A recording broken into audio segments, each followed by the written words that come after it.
Bonjour bien-aimés dans le Seigneur, j'espère que vous avez passé un bon week-end. Nous sommes dans la joie de vous retrouver après la pause du week-end.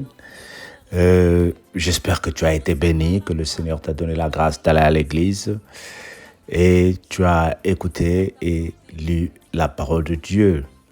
En tout cas, Dieu nous aime. Nous sommes en train de commencer ce lundi une période de jeûne que nous avons commencé de 6 heures, heure de temps payé, jusqu'à 16 heures, heure de temps payé. Nous faisons ce jeûne pour la préparation des journées des amis de direct, pour la préparation de la campagne d'évangélisation et aussi pour la période de gestation que le Seigneur nous donne. Nous sommes dans la joie parce que nous voulons vivre la main de l'Éternel. Et ce matin aussi, nous commençons la série des livres prophétiques. La série des livres prophétiques. Les livres prophétiques, il y en a beaucoup. Il y a le livre de Daniel, il y a le livre d'Ésaïe, il y a le livre d'Ézéchiel. Nous allons apprendre cette série-là, qui est une longue série, mais ce matin, nous commençons avec le livre de Daniel. Et prends ta Bible avec moi, dis j'ai ma Bible. Nous lisons Daniel chapitre 1, nous prenons les versets 1 à 7. Daniel chapitre 1, versets 1 à 7.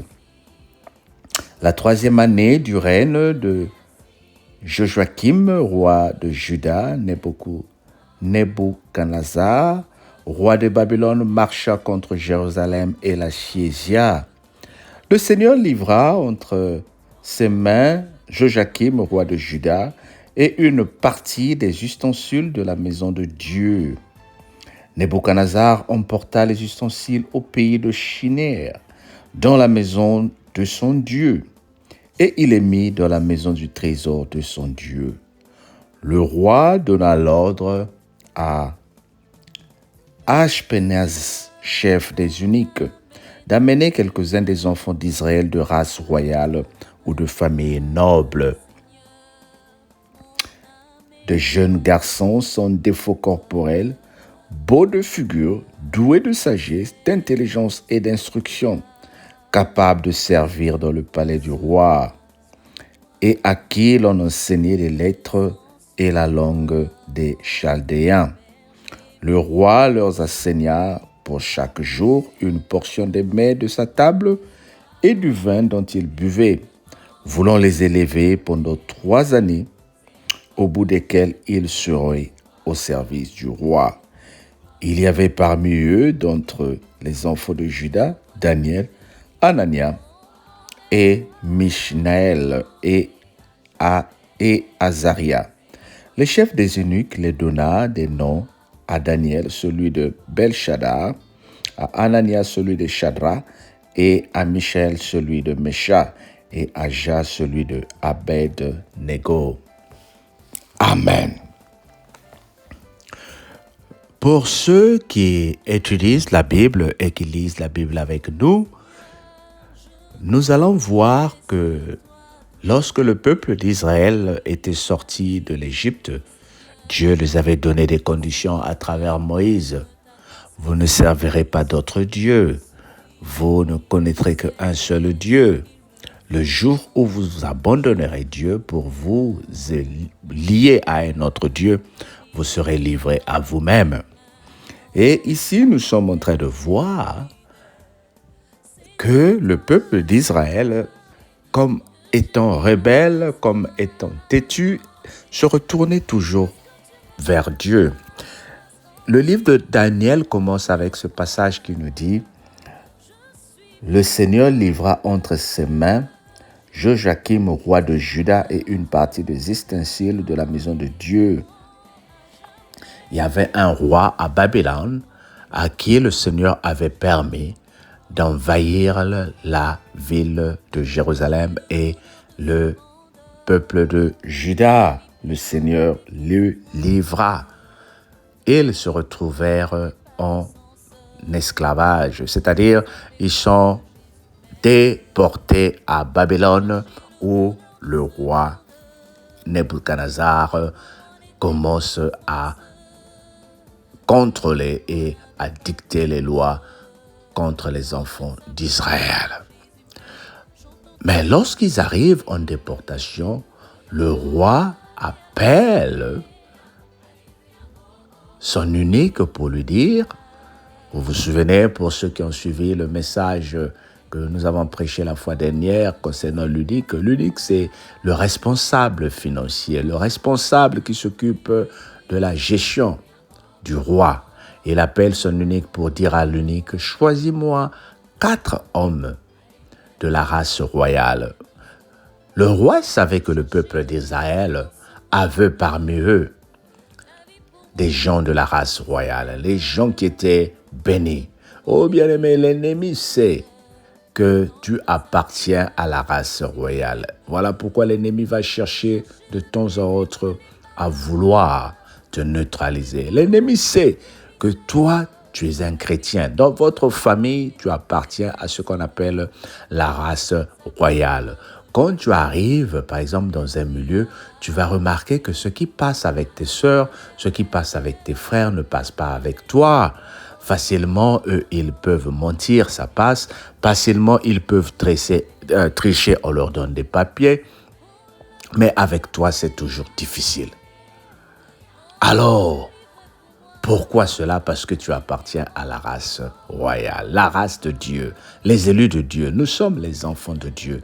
Dieu nous a choisis pour que nous soyons dans son plan et le Seigneur compte sur toi. Mais quand il est choisi, il donne des instructions précises. Il dit, ces gens-là doivent être à mon service. Ils doivent apprendre nos langues.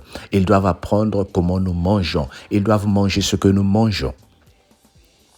Ce message est en train de commencer avec quelque chose de particulier. C'est-à-dire, quand l'ennemi veut que toi, tu sois transformé pour son service, quand l'ennemi veut occuper ta vie spirituelle, quand il veut te détourner de tes valeurs, la première des choses qu'il va te demander, c'est ce que tu fasses comme lui. Regarde un peu dans les pays où nous sommes arrivés, pour ceux qui sont à l'étranger ou ceux qui sont dans des grandes villes qui ont quitté les villages. Quand tu arrives dans certains endroits, il y a une certaine culture qui est là, que l'ennemi essaie de t'influencer, que l'ennemi essaie de t'enlever. En tant que chrétienne ou en tant que chrétien, tu es en train d'apprendre autre chose si tu ne fais pas attention. Tu es en train d'apprendre comment mentir. Tu es en train d'apprendre ce que les autres mangent. Tu es en train d'accepter certaines valeurs. On te fait inculquer certaines façons de réfléchir au nom de l'amour. Ils disent que l'amour, tu peux aimer ce que tu veux, tu peux vivre avec qui tu veux au nom de l'amour. Bien aimé. Lorsque le diable commence à faire des choses comme ça, là, c'est pour te détourner de la parole de Dieu. C'est pour te détourner loin de lui. Mais ici, pour le roi de Babylone, il est en train de préparer les hommes d'Israël pour qu'ils commencent à le servir, mais aussi à prendre la grâce qu'ils ont pour lui. Alors, qu'est-ce que ce message nous introduit? Une belle histoire, ce livre de Daniel, que je vais t'encourager, peut-être que nous l'avons déjà étudié au niveau de la cellule de prière, que nous avons déjà lu, que je vais t'encourager à commencer à utiliser. Ce livre ne pouvait pas arriver qu'au bon moment que celui où nous sommes en jeûne. Daniel est un homme de prière, c'est ce que nous allons découvrir. Daniel est un homme qui craint Dieu, c'est ce que nous allons découvrir. Daniel est un homme qui suit les principes de Dieu, c'est ce que nous allons découvrir. Ils sont partis en esclavage à cause de la faute des autres, à cause du vagabondage des autres, de ses frères et de ses sœurs ou des membres de la famille d'Israël. Toi aussi, peut-être que tu t'es retrouvé avec un problème, avec une situation à cause des liens qui ont été sémés dans ta famille. Peut-être que tes grands-parents ont signé des contrats que toi, tu ne savais pas. Et ces contrats aujourd'hui sont en train de t'affecter, bien-aimé. Ces contrats aujourd'hui sont en train de te paniquer, bien-aimé. Mais Daniel a compris une seule chose, la prière. Bien-aimé, j'ai compris une seule chose, la prière et le jeûne. Nous devons nous arrêter un moment pour dire, Dieu, nous avons besoin de toi. Nous devons prier. Nous devons chercher Dieu jour et nuit. Nous devons chercher Dieu par tous les moyens.